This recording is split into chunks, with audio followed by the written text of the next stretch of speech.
Баршаңызға қайырлы күн. Бүгін сіздерге осындай өте жеңіл әрі тез дайындалатын, дәмі керемет болып шығатын өте дәмді салаттың рецептісімен бөлісемін. Ең алдымен өздеріңізге ұнайтын кез келген шұжықты, яғни колбасаны алып, турап дайындап аламыз. Оны осылай ең алдымен дөңгелектеп, содан соң ұсақтап, төрт бұрышты етіп турап аламыз.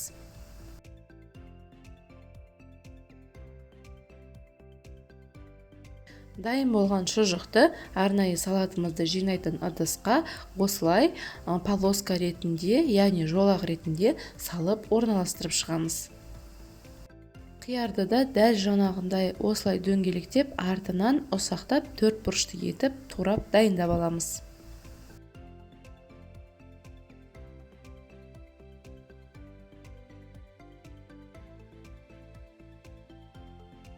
Дайын болған қиярды да осылай жолақ етіп орналастырамыз.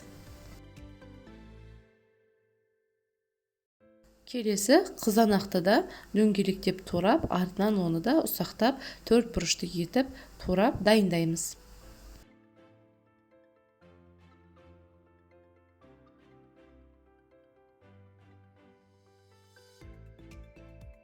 Дайын болған қызанақты да жолақ етіп орналастырамыз.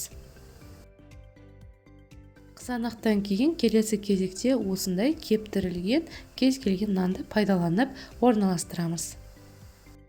Краб таяқшаларында ұсақтап, төрт бұрышты етіп турап дайындап аламыз.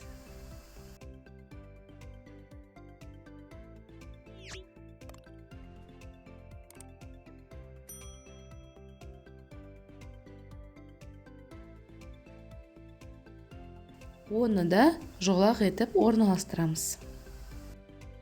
Келесі соңғы ингредиент консервіленген жүгеріні осылай шеткі жақтарына орналастырамыз. Видеода көрсетілген ингредиенттердің орнын ауыстырғаннан салаттың дәмі ешқандай да өзгермейді. Дайын болған салаттың үстіне тұзымызды сеуіп, оның үстіне майонезімізді осылай жағып шығамыз.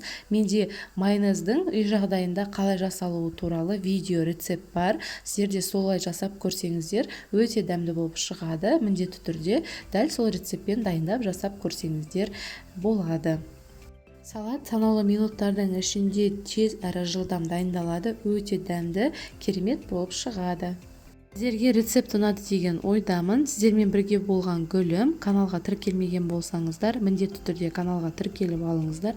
Себебі аптасына тұрақты түрде жаңа видео рецепт шығады. Сол жаңа видео рецепті жіберіп алыңыз үшін каналға тіркеліп қойыңыз. Келесі кезекте қандай рецептпен бөліскенімді қалайсыздар, өздеріңіздің пікірлеріңізді қалдыра кетіңіздер. Астарыңыз дәмді болсын, назарларыңызға көп рахмет.